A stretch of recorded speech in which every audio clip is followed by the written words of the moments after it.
Hey guys, tonight we're diving into a time when sexual taboos were not only strictly enforced, but also often deeply intertwined with religion, power, and social class. If you think your family gatherings have awkward conversations, just wait until we look at how medieval society handled sex and its many, many rules. Trust me, you probably wouldn't survive this. No one's getting a free pass through these historical penalties. So before you get comfortable, take a moment to like the video and subscribe, but only if you genuinely enjoy what I do here. Let me know where you're watching from and what time it is where you are. I'd love to hear. Now dim the lights, maybe turn on a fan for that soft background hum, and let's ease into tonight's journey together. Let's kick things off with some of the most ironclad sexual taboos of the medieval period. In an era that was obsessed with control, sex was considered a private affair, but one that had to adhere to very public and strict codes. Imagine living in a world where your sexual actions, who you married, even your virginity, were closely monitored by both the state and the church. Not just for your personal well-being, mind you, but for the greater good of society. That's right, sex was about duty, not pleasure. So naturally, anything deemed unnatural or unnatural practices would have you looking over your shoulder for punishment. For medieval society, this was anything from incest to homosexuality, both of which were heavily persecuted. Historians still argue whether the medieval church viewed sex purely as a means for procreation, or whether it was used to consolidate power. Either way, anything outside of that clearly defined boundary was considered a sin, and a big one. You could lose your social standing, your freedom, or in extreme cases, your life. It's fascinating to think about how laws and beliefs around sex and marriage were tied so heavily to religious teachings. For example, in medieval England, incest wasn't just illegal. It could lead to the annulment of a marriage and the excommunication of those involved. Society wasn't just enforcing taboos, it was punishing their violation on a grand scale. Now that we've set the stage for the general sexual taboos, let's dig deeper into one of the most significant forbidden areas of medieval society: marriage. Or, more specifically, who couldn't marry whom. Believe it or not, medieval marriage wasn't about love. It was about lineage land and alliances. The church had a huge role in regulating not just who could marry, but who couldn't. For example, marriage between close relatives, like cousins, uncles, or aunts, was strictly forbidden. Not for the reasons we might think today, but because it could lead to what medieval theologians called blood impurity.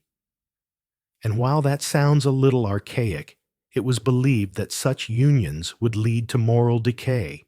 Historians still argue whether these marriage prohibitions were more about preserving the aristocracy's bloodline, or whether it had a genuine basis in moral and religious reasoning.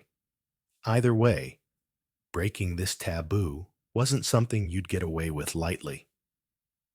If a nobleman or noblewoman broke the law and married a relative, not only was the marriage voided, but they would often be fined, excommunicated, or subjected to public shame.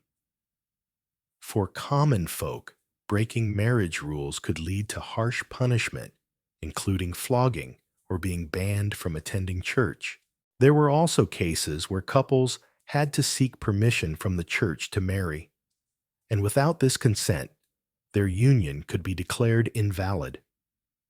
Marrying someone outside your social class was another taboo. Imagine trying to marry someone from a lower class in a society where your wealth and position were everything. It didn't go over well. If you were lucky enough to be allowed to marry, you'd have to go through a public process of vows and ceremonies. And I'm talking public, as in everyone in the town was watching, judging your worthiness. It's pretty wild to think about, right? Your future, your life, and your ability to have sex legally were all tied to the church's rules on marriage. Let's just say that if you were a free spirit looking for love, medieval times probably weren't the place for you. As we move further into the medieval world, let's look at the consequences of another taboo, adultery. This was not just a personal matter, it was a serious crime. In medieval society, cheating wasn't something you could keep to yourself or even resolve quietly. It was a matter of public record, and it often had serious repercussions, especially if the guilty party was married. You see, the church wasn't just concerned with spiritual purity, it also had a firm grip on marriage as an institution. And adultery, well, that was considered an affront to both God and the law.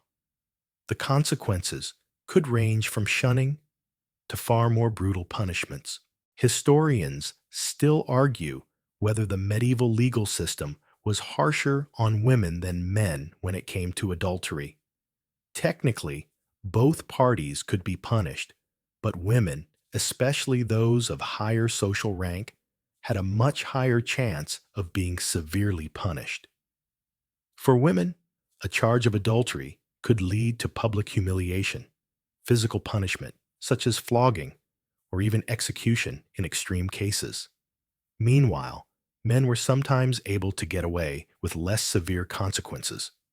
But no matter your gender, the punishment for infidelity in the medieval period wasn't to be taken lightly. In fact, some of the more severe punishments included branding, mutilation, or even death, depending on your class and the circumstances. While we're on the topic of adultery, it's important to note the societal double standard that existed during this time. Women's sexual behavior was policed much more strictly than men's. A married woman caught cheating could be publicly humiliated or excommunicated from the church, while men were often able to have extramarital affairs without facing similar punishment. So if you were a woman, adultery was a serious risk that could destroy your reputation, and in some cases, your life. Now imagine the level of stress and anxiety that came with having to maintain such a high standard of sexual conduct. Not only did you have to adhere to the rigid rules set by the church and society, but you also had to do so under constant public scrutiny.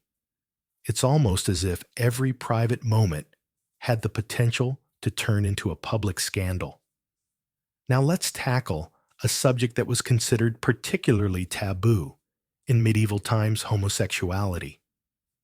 We're talking about one of the most deeply repressed aspects of sexuality in medieval society. The church and state both condemned homosexual behavior, often linking it to heresy or witchcraft, which made it one of the most dangerous acts a person could engage in. There were no gay rights activists back then, just the relentless oppression of anyone suspected of same-sex attraction. And while we're not getting into modern debates about the meaning of sexuality, it's clear that the medieval view was defined by religious dogma and social expectations. Historians still argue whether medieval society was more focused on the act of homosexuality itself or on maintaining control over sexual activity as a whole. In any case, homosexuality was strictly forbidden, and those caught engaging in such behavior could face harsh punishments. The church often viewed it as a sin so severe that it could lead to eternal damnation. The legal punishments ranged from public flogging to execution. In some cases, people who were caught engaging in homosexual acts were forced to undergo public penance, which often involved being paraded through the streets to further humiliate them. But the worst punishment, of course, was the execution. Depending on the country or kingdom. The death penalty was often applied to those found guilty of sodomy, with execution methods ranging from hanging to burning at the stake. Interestingly, there are some records suggesting that while homosexuality was officially condemned, it was still secretly practiced in certain circles, particularly among the clergy. Some scholars suggest that the Church's strict regulations on celibacy only heightened the secrecy and desire for such relationships. The cover-up culture was real, and what's fascinating is how much this taboo was shrouded in both fear and longing, making it a source of both repression and fascination. It's crazy to think about how societies across Europe reacted to same-sex relationships with such intensity. This taboo wasn't just about sex, it was about power control and identity. Anyone accused of breaking this taboo didn't just face social disgrace, they were often forced into hiding or exile. The persecution was brutal, and the consequences could be deadly. Let's now explore another deeply troubling and taboo subject in the medieval era: sexual violence. In an age where the Church preached chastity, purity, and piety, the reality of sexual violence was starkly different. While we like to think of medieval society as an orderly, chivalrous world, the truth is that it often failed to protect the most vulnerable from sexual exploitation and abuse. The medieval legal system did recognize sexual violence as a crime, but the punishments, investigations, and social consequences were inconsistent at best. Historians still argue about how widespread sexual violence truly was during the medieval period, as most accounts come from religious or legal documents that can sometimes be biased or incomplete. What is clear, however, is that sexual violence was often considered a matter of personal property rather than a human rights violation. Women were often viewed as the property of their fathers or husbands, and the violation of a woman's body was sometimes seen as a violation of her male relative's honor. This meant that a woman's experience of rape or assault was often judged based on the status of the perpetrator and her family, not on the crime itself.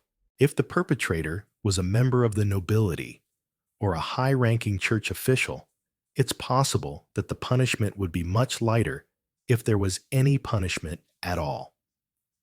In many cases, sexual assault could be seen as a crime of dishonor, which required the victim to submit to marriage with the rapist, thereby restoring her family's reputation.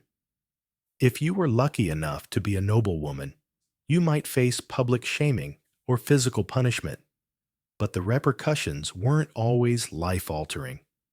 In contrast, peasant women or lower-class women often had little recourse to justice. They might not even be able to bring charges if their attacker was of a higher social rank, or they might fear the consequences of doing so. One of the most unsettling things about medieval sexual violence is how often it went unpunished or was minimized by societal norms.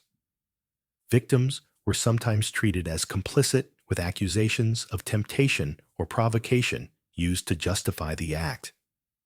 This idea was perpetuated by both religious teachings and legal frameworks, which often held women to a higher standard of behavior. What's worse, the Church, which had such a strong influence on social norms, rarely called out the widespread issue of sexual violence within its own ranks, even though it was clear that clerics were some of the most powerful perpetrators. It's heartbreaking to think that in a time that valued purity, many women were left to suffer in silence, with little or no support from the systems meant to protect them.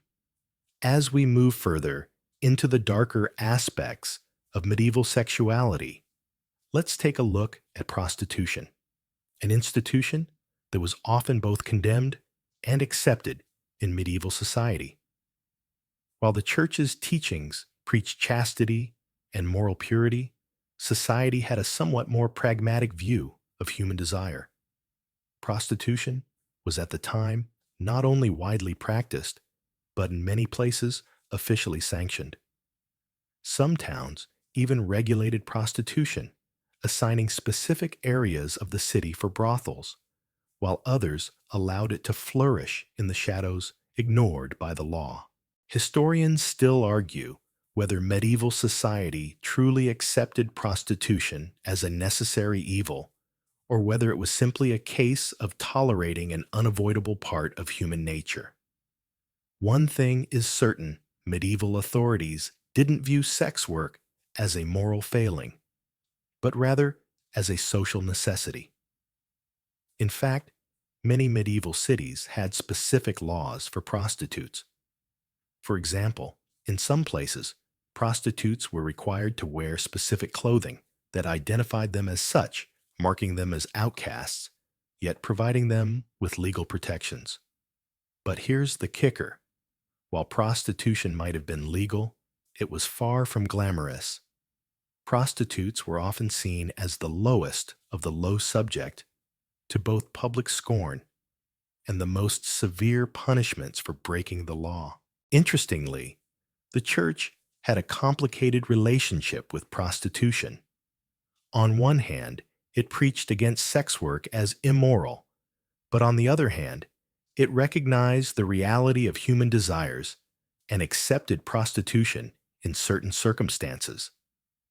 For instance, if a prostitute was married to a soldier or a merchant who was often away, the church might turn a blind eye to her profession as a form of survival. The irony is thick, as sex work was often sanctioned to keep men from indulging in uncontrolled lust, yet at the same time, sex workers were also seen as contributing to the moral degradation of society. The penalties for engaging in prostitution could be severe. Depending on the region and the situation, prostitutes could be fined, whipped, or imprisoned. In some cases, they were subjected to harsher punishments, especially if they were caught seducing men of higher status or breaking the rules set out by the local authorities. In the most extreme cases, those involved in prostitution were often forced to marry the men they had been with, or face a life of exile. But despite the moral judgment and penalties, prostitution remained a steady part of medieval life. What's even more fascinating is that prostitution wasn't always just for men. Women in lower classes might have had little choice but to engage in sex work to survive. But there were also cases of women taking power over their own sexual agency, running their own brothels, and even earning considerable sums. These women were often viewed as outlaws, but also as powerful figures in a world that offered them few other opportunities for wealth. Now let's take a step back and look at sexual practices during medieval times, specifically how the church and religious figures attempted to control every aspect of human desire. The church had a singular view of sex: it was for procreation and nothing else.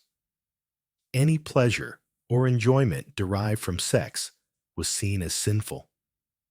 In fact, the church condemned any sexual act that was not focused solely on creating children, labeling it as a form of lust and an affront to the sanctity of marriage. So you can imagine that many medieval people had to struggle between their natural desires and the rigid expectations placed upon them. Historians still debate whether the church's stance on sex was more about moral guidance or control over the lives of the people. In any case, the church's teachings on sex led to a very particular kind of repression. For example, practices such as oral sex, anal sex, or any non-procreative sexual acts were considered sinful and grounds for punishment. And we're not just talking about private condemnation. These behaviors were punishable by the law. Violators could be subjected to excommunication fines or even physical punishment. The church believed that indulging in such acts was a direct path to eternal damnation. But even with all this repression, there were still those who managed to push the boundaries of medieval sexual norms. A popular underground practice involved couples trying to conceive while avoiding physical pleasure, which meant that they often practiced sexual intercourse in ways that minimized enjoyment. There's even evidence of medieval couples using aphrodisiacs to ignite sexual desire, even though this was explicitly forbidden by the church. Now, this control over sexual practices wasn't just about the acts themselves, it was also about who could engage in them. The church also tried to regulate who had the right to be sexually active.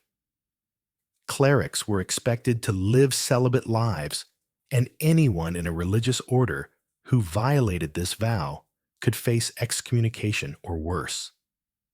Celibacy was seen as the ultimate spiritual discipline, and breaking it was considered an unforgivable act. In some cases, those found guilty of violating their celibacy vow could be put through public penance rituals where they were humiliated in front of the community as a form of punishment.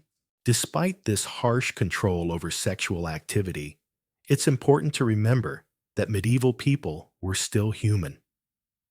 There were always those who rebelled against these restrictions.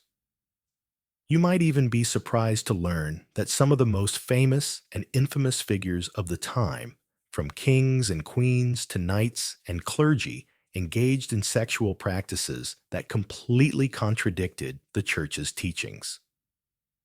So even though society tried to control sexuality, people found ways to subvert these rules. Now let's look at a rather fascinating and paradoxical issue: celibacy and chastity among the clergy. The medieval church, particularly during the height of the Catholic influence, placed a heavy emphasis on celibacy. For monks, nuns, and priests, celibacy was considered one of the highest forms of spiritual devotion. But as we know from history, the reality often didn't match the ideal. While the church demanded chastity, many clergy members secretly engaged in sexual activities, and these secret sins created a complex web of contradictions within the religious orders. Historians still argue whether the practice of celibacy was rooted more in a genuine desire for spiritual purity, or whether it was a way to control the wealth and property that clergy members might have passed on to their families. What we do know, however, is that the church didn't always enforce celibacy uniformly. While lower-ranking monks and priests were often caught in affairs or hidden relationships, high-ranking church officials sometimes enjoyed far more liberty, albeit in private. Some bishops and even popes had mistresses, children, and families, all while maintaining the outward appearance of pious celibacy. Despite these contradictions, those found violating their vow of celibacy faced severe consequences. For lower-ranking clergy, punishments included excommunication, public penance, or even flogging. For high-ranking officials, things were more subtle, yet no less damaging to their reputation. When scandals involving sexual misdeeds came to light, it often resulted in a huge loss of trust and credibility. The church's strict stance on celibacy became a double-edged sword. While it helped establish the church's moral authority, it also led to hypocrisy and scandal when these moral expectations were violated. Celibacy also had a practical reason behind it. By enforcing celibacy, the church ensured that its members didn't pass on property or wealth to heirs, which helped maintain the church's vast landholdings. But this rationale didn't always sit well with the clergy, many of whom had deep emotional and physical needs. Some managed to balance their vow of celibacy with secret sexual lives, sometimes involving other members of the religious community.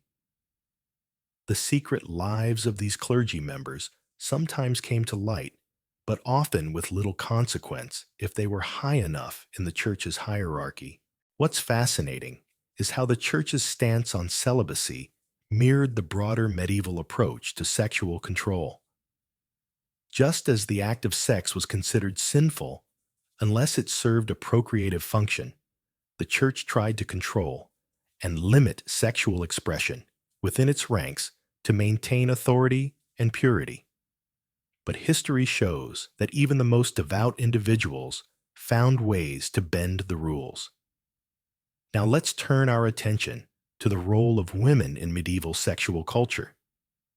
Women, especially those in higher social ranks, had a very complicated relationship with sexuality, where their value was often directly tied to their virginity, their chastity, and their ability to bear children within the confines of a lawful marriage. In many ways, women's sexuality was viewed as something to be controlled, restricted, and even owned by men, their fathers, husbands, or other male figures in their lives. Historians still argue whether medieval society's perception of women was driven more by religious doctrine or by deeply ingrained patriarchal values. What we do know is that women had little autonomy when it came to sexual matters. In a society that placed an enormous emphasis on family honor and lineage, women's sexual purity was seen as a direct reflection of the family's status. If a woman's virginity was lost outside of marriage, it was considered not only a personal failing, but a public shame that could ruin her family's reputation. Losing virginity outside of wedlock was viewed as a grave offense, and the consequences could be severe social isolation, public shaming, or even punishment for fornication. For women who were married, their sexuality was often regulated by their husband's desires. Women were expected to be obedient and sexually available to their husbands, but there was little to no concept of sexual pleasure for women in medieval marriage. The idea of marital sex was strictly for procreation, and if a woman did not bear children, her worth as a wife was often questioned. In some cases, a woman who failed to provide heirs could be cast aside or abandoned by her husband. Interestingly, there were some women who defied these societal norms. Certain noble women and queens known for their beauty, charisma, or political power managed to wield their sexuality as a tool to gain influence in court. However, this often came at a price. While these women might have been admired for their sexual allure, they were still subject to the harsh judgment of society. And any scandal or affair could lead to devastating consequences. The public and political spheres were far more unforgiving when it came to women's sexuality than men's, even if the men were in positions of authority. So despite the legal and religious controls placed upon women, many still managed to assert some level of sexual autonomy. Yet this came with the constant threat of punishment, dishonor, or exile if they were caught acting outside of the strict boundaries defined by medieval society. As we continue exploring the complexities of medieval sexuality, let's shift our focus to unmarried women and the incredible pressure they faced regarding their virginity. In medieval society, a woman's virginity was considered not only a personal virtue, but a direct reflection of her family's honor and social standing. Virginity was the most prized possession a woman could have, and losing it outside of marriage could lead to extreme social consequences.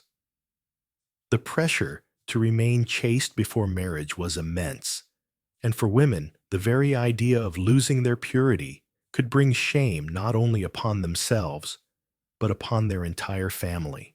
Historians still argue about whether the fixation on virginity was purely a religious construct or if it was also tied to the economic and social dynamics of medieval times. What we do know is that a woman's value was often linked to her purity. For noble women, this was especially important because marriage was not about love or personal choice, but about alliances and securing wealth and land. If a woman lost her virginity outside of marriage, it could make her a less desirable marriage candidate, leaving her with limited social options. But the pressure didn't end there.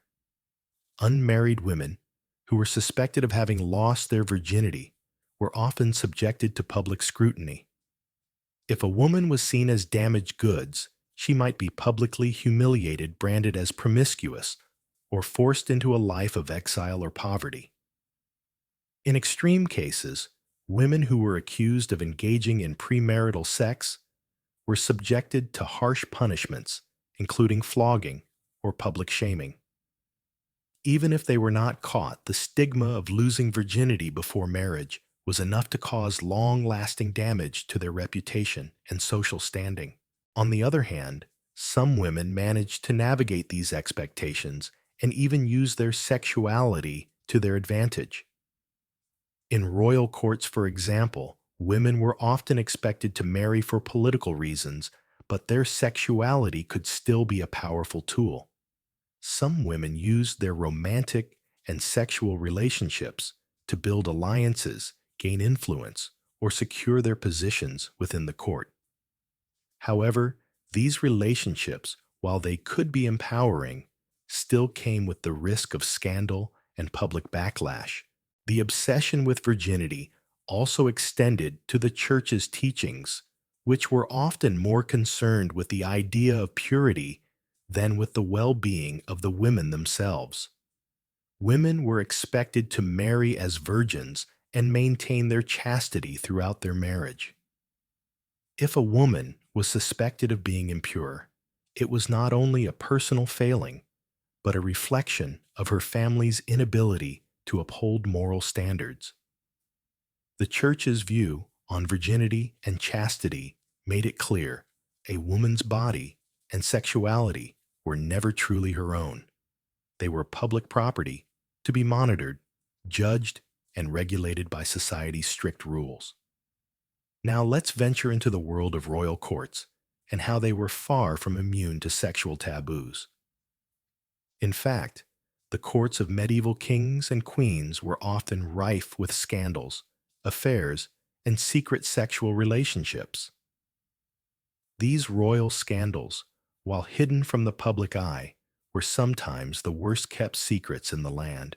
Despite the strict religious and social codes of the time, members of the royal family didn't always play by the rules. And when they broke the sexual codes, they didn't just face personal consequences. Their actions could send shockwaves through the political landscape, sometimes changing the course of history. Historians still argue whether the sexual liberties taken by royalty were a product of their power, or whether they were simply indulging in forbidden desires that everyone else had to suppress. Either way, the royal courts were a breeding ground for not only political intrigue, but also for sexual excesses that were considered taboo by the general population. Royal figures had access to people, lands, and wealth, which often meant they could escape public punishment for sexual transgressions that would have ruined commoners. Take the infamous story of King Henry VIII, who had numerous wives and mistresses, famously breaking the sexual taboo of monogamy which was encouraged by the church. His desire for a male heir led to his multiple marriages, including the infamous beheading of his second wife, Anne Boleyn, after accusations of infidelity and witchcraft. But Henry wasn't alone in his sexual indulgences. Other monarchs like King Richard I and King Louis XIV had well-documented affairs that were openly acknowledged, though publicly tolerated, or even overlooked due to their power. What's fascinating is how these sexual scandals sometimes served as political tools. Royal marriages were rarely about love. They were about securing alliances, consolidating power, and ensuring peace. But within this structure, sexuality still played a significant role in shaping political dynamics. Royal mistresses, for example, weren't just objects of affection. They were often powerful political figures in their own right. Some mistresses wielded considerable influence at court, advising monarchs, securing positions for their families, or even influencing royal decisions. And yet, even within these powerful circles, the punishment for breaking sexual norms was often extreme, especially for women.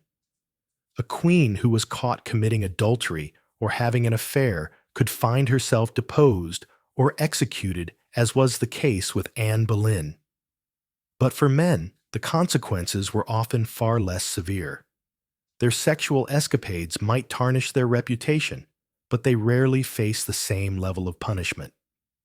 This uneven enforcement of sexual rules in royal courts highlighted the double standard that existed in medieval society.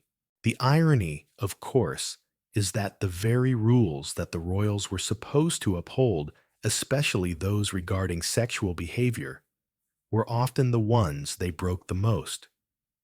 Their sexual exploits became so intertwined with politics, power, and scandal that they shaped not only their personal fates, but also the history of their kingdoms. Let's now take a closer look at the punishments that medieval society used for violations of sexual taboos. The Middle Ages were a time when justice was often swift, harsh, and deeply tied to both religious doctrine and the political status quo.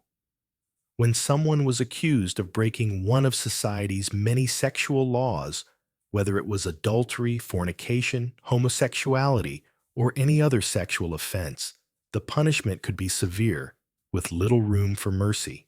Historians still debate whether these harsh punishments were more about instilling fear or about maintaining control over the population. One thing is clear: those sexual crimes were not taken lightly. For commoners, the consequences of violating sexual taboos were often physical in nature, public flogging, branding, or even execution. Those found guilty of adultery or fornication could be paraded through the streets in a public shaming ceremony. In some cases, the person would be forced to wear a sign or symbol indicating their offense, which would brand them for life. These public punishments served as both retribution and a deterrent for others who might consider engaging in similar acts. For women, the punishments were often even more brutal. A woman caught in an affair could be whipped, locked in a pillory, the infamous wooden device used for public humiliation, or subjected to cruel forms of torture. In some cases, women could even be executed for committing acts of adultery or infidelity, though this was more common among noble women whose actions could tarnish their family's honor. The severity of the punishment often depended on the woman's social class, but even for those of lower status, the consequences were often severe and life-altering. For men, while punishment could still be harsh, it was rarely as extreme as it was for women. In many cases, men caught in extramarital affairs were fined, forced to perform penance, or publicly humiliated. In the case of homosexuality, however, both men and women faced the possibility of execution, as sodomy was considered one of the gravest sins of all. This extreme penalty was often carried out by burning at the stake or hanging, both of which were used to publicly demonstrate the power of the church and the state to enforce moral laws. But not all punishments were physical. Some individuals found themselves imprisoned in monasteries or forced to undergo religious penance. In these cases, the individual would spend their days in prayer, fasting, and repenting for their sins in an attempt to restore their purity in the eyes of God. These acts of penance, while not as physically violent as others, were still seen as deeply humiliating and soul-crushing. In contrast, The nobility was often able to avoid the full brunt of these punishments. Because of their social status, many noblemen and women caught in sexual scandals were able to avoid severe penalties through bribes, political connections, or even by marrying the person they had wronged, thus restoring their reputation. However, this wasn't always the case.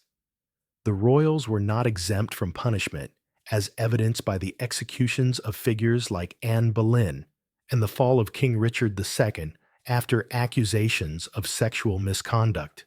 What's fascinating is how much medieval society was willing to bend the rules of law and morality when it came to those in power.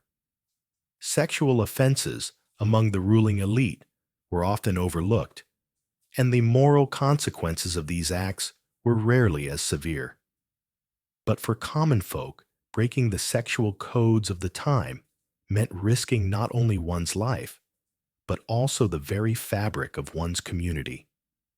Now let's delve into an aspect of medieval life that might surprise you: the lack of formal sex education. In a time when sexual activity was so tightly controlled by religious and societal norms, it might seem odd that there wasn't much in the way of formal guidance on the subject. However, in medieval Europe, discussions of sex and reproduction were not conducted openly. People were expected to learn about these matters either through experience rumor or the occasional sermon. That's right, sex education was largely informal and often left to the imagination. Historians still debate the reasons why medieval society kept sex education under wraps. Some argue that the church's heavy influence over daily life created an environment where sex was considered shameful, even though it was required for procreation. In any case, what sex education did exist was often focused solely on the act's purpose: reproduction. No attention was paid to sexual pleasure, and most people, especially women, were expected to be ignorant of their own bodies. In many cases, sex was viewed as a necessary evil, something to endure rather than enjoy, and certainly something to be kept hidden. For women, the lack of formal sex education had serious consequences. When they married, many women were expected to know nothing about sexual intercourse beyond its function for reproduction. This ignorance was often seen as a virtue, as it symbolized a woman's purity. But in reality, many women struggled with their lack of understanding about their bodies, sexual desires, and the physical realities of marriage. Because sexual matters were so often kept in the realm of taboo and secrecy, many women had to learn through trial and error, often facing the possibility of humiliation or failure.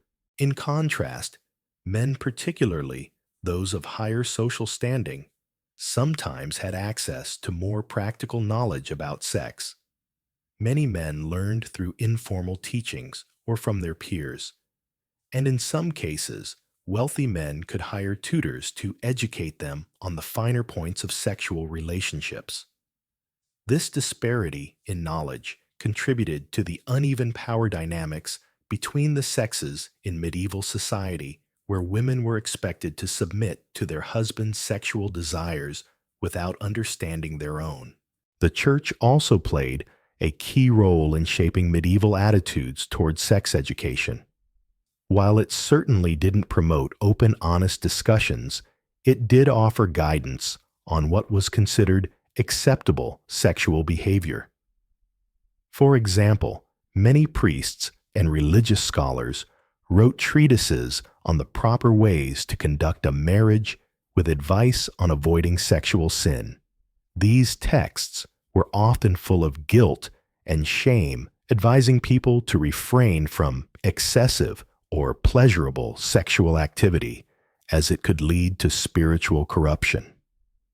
Sex was for marriage and reproduction, not for pleasure, and the church made sure everyone knew it. Despite these teachings, it's clear that medieval people didn't live in a perfect state of ignorance. While the formal structures of sex education were lacking, there was still an undercurrent of information circulating through communities often passed on in whispers. Folk remedies, love potions, and herbal concoctions were widely used to enhance sexual performance, and medieval medical texts often contain detailed descriptions of sexual anatomy and fertility. Still, these were not officially sanctioned teachings and were often seen as pagan or heretical by the Church. In the end, the lack of formal sex education in the medieval period reflected the broader issues surrounding sexuality. During this time, it was a subject shrouded in secrecy, guilt, and repression. People had to navigate their desires with little guidance, often relying on taboo knowledge and personal experience. And for women especially, this created a world of sexual uncertainty where they were expected to perform without fully understanding their bodies or their rights. As we approach the end of our exploration of medieval sexual taboos, it's time to look at one of the most fascinating and bizarre aspects of medieval sexuality, the concept of lust and its demons. In a society where sexual desire was viewed as both a natural human impulse and a dangerous force that could lead to damnation, the line between earthly desires and supernatural punishment was often blurred. Medieval culture linked lust not just to sinful behavior, but also to demonic possession. Yes, you read that. Right? Lust was thought to be a manifestation of evil forces often linked directly to the work of demons. So if you had sexual desires beyond the strictly procreative kind, well, let's just say you weren't in a good place spiritually. Historians still argue whether the association of lust with demons was a way to control and repress sexual desire, or whether it was truly a religious interpretation of human behavior. What we do know is that the Church and the broader medieval worldview viewed lust as a dangerous and uncontrollable force that could open the door to demonic possession.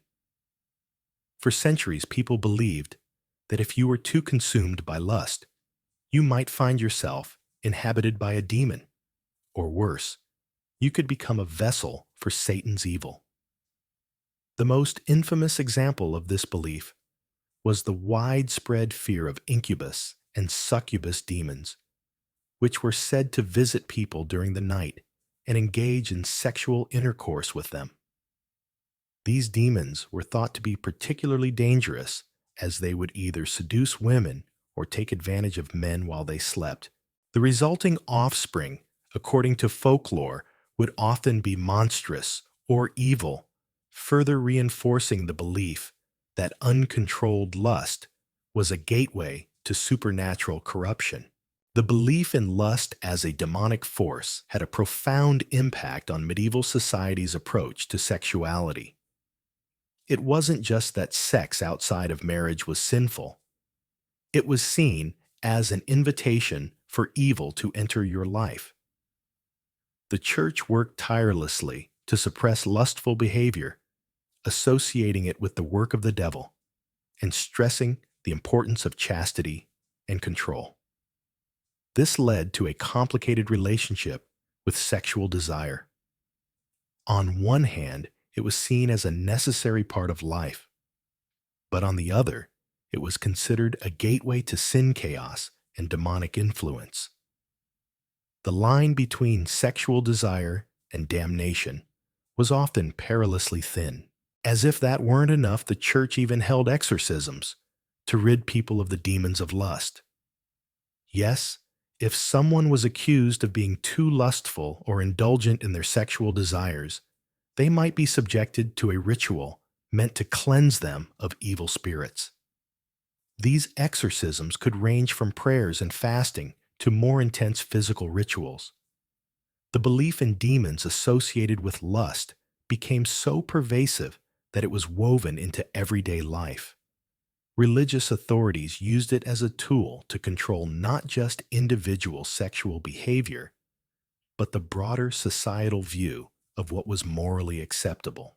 The truly fascinating part is how these fears of demonic lust influenced medieval sexual practices. The idea of sexual purity and chastity was rooted in the belief that avoiding lustful behaviors would protect you from both earthly punishment and supernatural damnation. So people were taught to suppress any kind of sexual pleasure that wasn't strictly for the purpose of procreation. To indulge in any kind of pleasure outside of marriage was not only a sin, but also an invitation to evil. But despite these fears and societal restrictions, the human desire for intimacy, pleasure, and sexual connection could not be fully extinguished.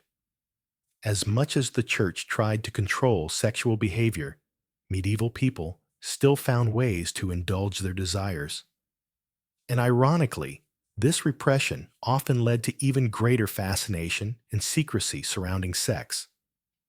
The more the church condemned lust and sought to banish demons, the more it fueled curiosity, rebellion, and in some cases, underground sexual practices. Finally, let's bring it all together by exploring the conflict between sexual liberation and repression during the medieval period. This was an era where sexual desires were locked in a constant tug of war between the forces of religious repression and the natural human inclination for pleasure and freedom.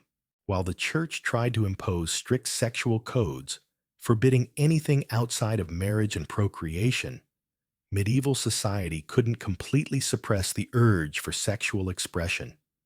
And this, of course, led to a constant cycle of rebellion and repression, which would shape sexual norms for centuries to come. Historians still debate whether medieval sexual repression led to the sexual liberation movements that emerged much later, or if it simply deepened the shame and guilt surrounding sexual desire. What is certain, however, is that sexual liberation in later periods, especially the Renaissance and beyond, was directly influenced by the struggles against medieval sexual repression. But in the medieval era, the church's powerful grip on sexuality and marriage was unyielding. The control it exerted over people's personal lives was immense, and yet the more the church tried to repress sexuality, the more people found ways to subvert it. This tension created a society full of contradictions. People were forced to adhere to strict sexual codes, yet they still yearned for freedom and pleasure outside of those bounds. One example of this rebellion is the popularity of carnival celebrations, which were often a temporary escape from the rigid moral codes of the church. During these times, especially in rural communities, there was a brief period where people could let go of the moral restrictions imposed by the church and indulge in drinking, dancing, and even sexual activity. In some cases, people would engage in affairs or have casual sex during these festivals, knowing that it was a temporary break from societal norms. These moments of liberation were fleeting, but they revealed how, despite centuries of sexual repression, people still longed for freedom and fulfillment. Interestingly, the church itself also created a sort of paradox. While it sought to control sexual behavior, it simultaneously attracted people to its sexual teachings, especially the idea of celibacy and sexual purity. The church's obsession with controlling sexuality created an aura of fascination around it. Sexuality became something forbidden, something that could not be freely discussed or indulged in.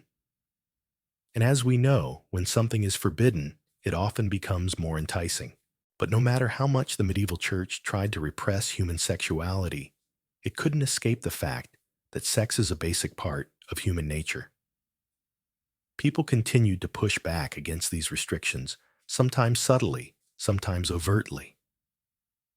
And as time moved forward, these tensions between liberation and repression would eventually lead to the breaking down of the sexual taboos that dominated medieval society.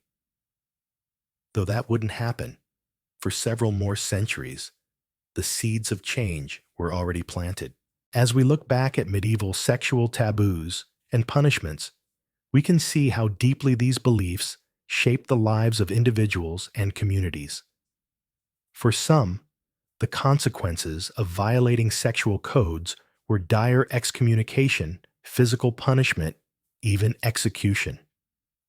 For others, it was a life of secret indulgence, hidden desires, and quiet rebellions. Either way, sexual repression was a defining feature of medieval society, and it left a lasting legacy that still resonates today. Now, as we wind down, let's take a moment to reflect. The medieval period, with its complex mix of repression, control, and rebellion, was a time when sexuality was tightly regulated by the forces of religion and law. But no matter how hard the church tried to impose its will, human desires couldn't be fully contained. In the end, sexuality, like many other aspects of medieval life, was shaped by the ongoing tension between repression and freedom. As we close tonight's journey through the medieval world, let's slow things down a bit and take a deep breath. We've traveled through a time when sexuality was controlled by religious doctrine, politics, and societal expectations, a time when the simple act of human connection could lead to punishment, exile, or worse. The rules were rigid, and the consequences were dire for those who crossed those lines. Yet in the midst of all that repression, human desire found a way to express itself, sometimes in secret, sometimes in rebellion. The medieval period may feel far removed from our modern world, but the struggles between desire and repression, freedom and control, are timeless. Even today, we grapple with the delicate balance of personal freedom and societal expectation. So as you let these stories settle into your mind, remember that the tension between freedom and control is a part of every era, every society. Let your mind drift away from the harsh punishments, the strict codes, and the taboos of the past. Picture a world where your desires are no longer bound by rules and restrictions, where you can simply exist in the peace of acceptance and understanding. The medieval world, though far from perfect, was not without its moments of quiet rebellion, of human connection that slipped through the cracks of a rigid system. And as we end this journey tonight, take comfort in knowing that the search for freedom, sexual or otherwise, is something that continues to shape our world today. Now, with the story coming to a close, take a moment to relax. Close your eyes, let your body unwind, and feel the weight of the day gently fade away. The medieval world may have been harsh and judgmental, but tonight, you're safe in this quiet moment, free from the weight of the past